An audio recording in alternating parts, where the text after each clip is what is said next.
Hello, dear colleagues. We are Ana Carrera and María José Palacios, and today we are going to share with you some techniques and ideas that we hope they will help you in order to teach your students phonemic alphabet and phonemic awareness.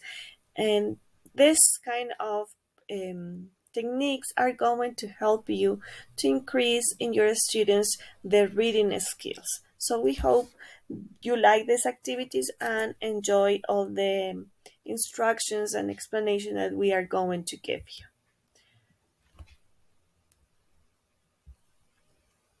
First, it is important to understand what is phonemic awareness. Phonemic awareness is the ability to manipulate the individual sounds of phonemes in speaking words. This means that your students are going to be able to play with the sounds and structure words in oral language.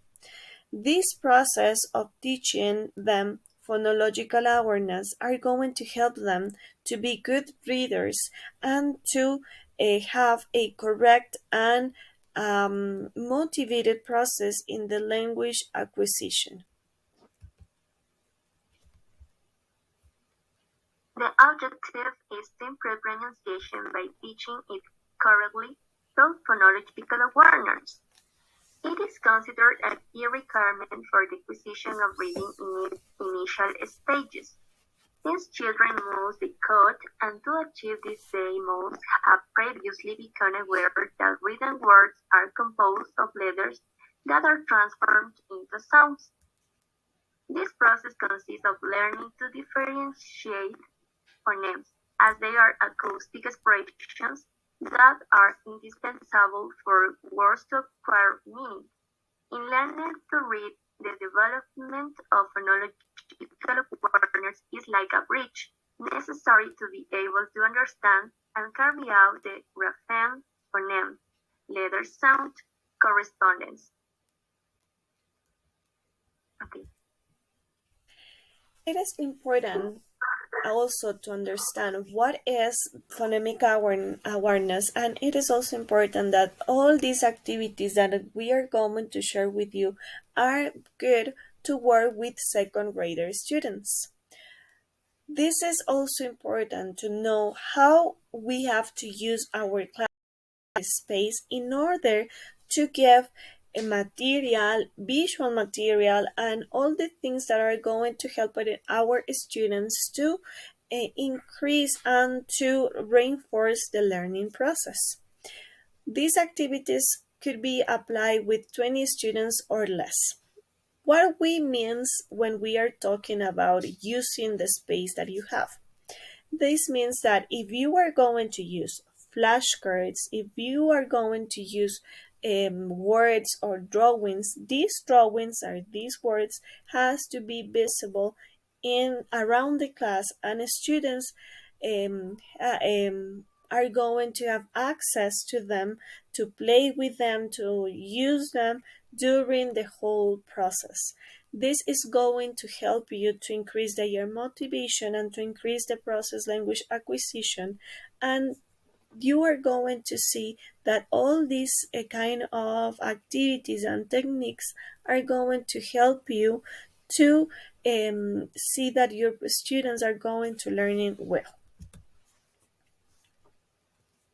Now let's look at the 6 layers of phonemic awareness. These layers range from the simplest phonemic awareness skills at the bottom of the pyramid to the most complex at the top. As teachers, it is important to understand that each of these layers represents a skill that can be developed through specific instructions and practice.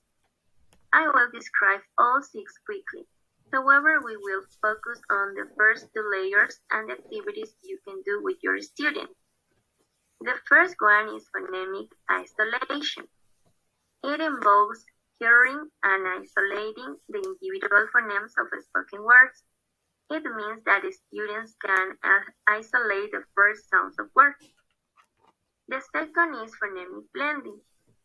This is basically combining sounds and involves listening to and pulling together isolated phonemes to create words.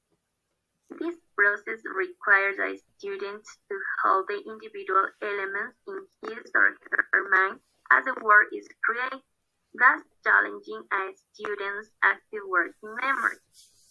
The third is segmentation. This is the ability to divide a spoken word into its component sounds, phonemes. The fourth is addition. It involves adding phonemes to a given word to produce a new word. The fifth is phonemic deletion. A complex example of phoneme deletions might include removing one phoneme from a two-sound blend, starting with the word blast and deleting the initial phoneme the, results the new word. And the last one is substitution. It involves changing one sound for another and creating a new word. First, for the activities that we are going to teach you, you have first to set a CVC list word. What is the meaning of CVC list word? Is that you are going to choose words that are going to have a consonant, a vowel, and another consonant. Only 3 letters in each word. What are you going to do with this list? You are going to create flashcards, materials that are you going to need during these classes, in which you are going to add a colorful drawing for each word and the word with each letter. So in this example, we are going to work with these following words: cat, mat, bat, bath, sath, bath, math, hat, nap, and jam. These 10 words are going to be worked during a week, and you are just going to work 2 words per day. So you have to follow these steps that we are going to share with you right now. So what are we going to work first is the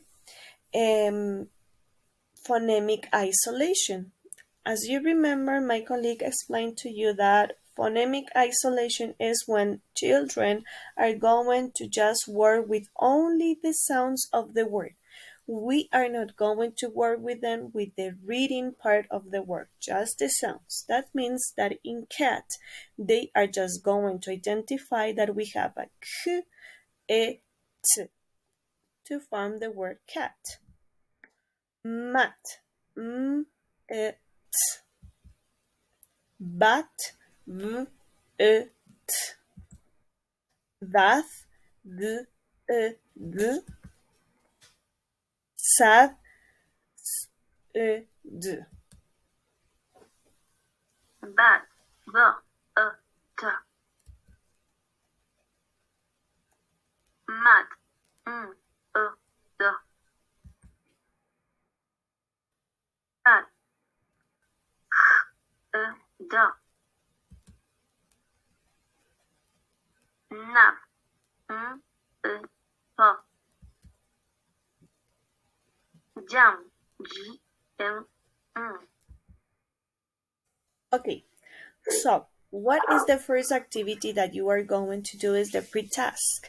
You are going to explain to the students in a funny and interesting way that they are going to be Lego builders and they need to build new words using the Lego blocks.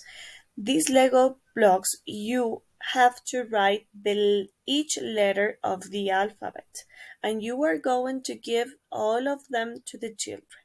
So they are going to receive a flashcard with the 2 first words that you are going to work, for example, on Monday, maybe mat or cat, with the drawing and the letter, and they have to start identifying which letters they need to build that word that they have in the flashcards. Again, You are just going to work only with sounds, not with the reading part of the sounds. For example, b, j. You are just going to work in that way. So they are going to play with these Lego blocks, and they are going to feel, they are going to be motivated and keep working with these words. For the task, we will use the second level of phonemic awareness, which is blending. Students will be able to blend sounds and put isolated phonemes together to create words. When beginning readers sound out a word, they use the knowledge of the letter sounds to say each sound in the word, b, l, d, and then blend the sounds quickly to read the word, but. And then teacher will give students flash with the words and a picture of it. Uh, During the weeks they are going to listen and identify each sound of the word, 2 words per day. The teacher will give students a worksheet with real words from the list and silly words. Students have to identify and color with red the silly words and with blue the real words. Finally, students have to classify the words. When you finish doing all this process, each 2 words each day, on Friday, maybe, if you are keep working during the week, you have to evaluate your students with the 10 words that you are working with. So this activity is going to be listening activity. You are going to create recording yourself or maybe using another person. You are going to have audios with the sounds of the CBC words. And you are going to give your students alphabet blocks, the alphabet letters that you can see in the picture. Also, you can create, as you can see in the drawing, a train with the 3 spaces that you are going to need for each CBC word. So what are you going to ask to the students is to listen the audio with the CBC sounds, and they have to identify which letters are the correct one according to the sounds that they are listening to. This in this way you are going to see if they can identify which sounds they need to build the word. But maybe you are going to think how you can evaluate and how you are going to recognize if a student is understanding or not. So we recommend you to use a self-evaluation system. That means that you are going to create a worksheet with a self-evaluation. You can add in this worksheet happy faces or interesting quotes that are going to motivate your students. So they are going to check, because this is going to be a checklist, and they are going to put a check or a happy face if they are doing well their job. So how you are going to check that is that when they finish listening the words or the sounds on the board, you using the same material, you are going to build the sound with them, the word. So when when they are going to check their word, they are going to self-evaluate also they what are they doing. So they are going to put a check or a happy face, as I told you, and in that way you are going to help with them in a activity that are going to help them to identify if they need another opportunity or they are good identifying these words. In here we have our references that we use in order to help you with these activities. Maybe you can check them, and we hope all these things that we are sharing with you are going to be good with your students in your classes. Thank you.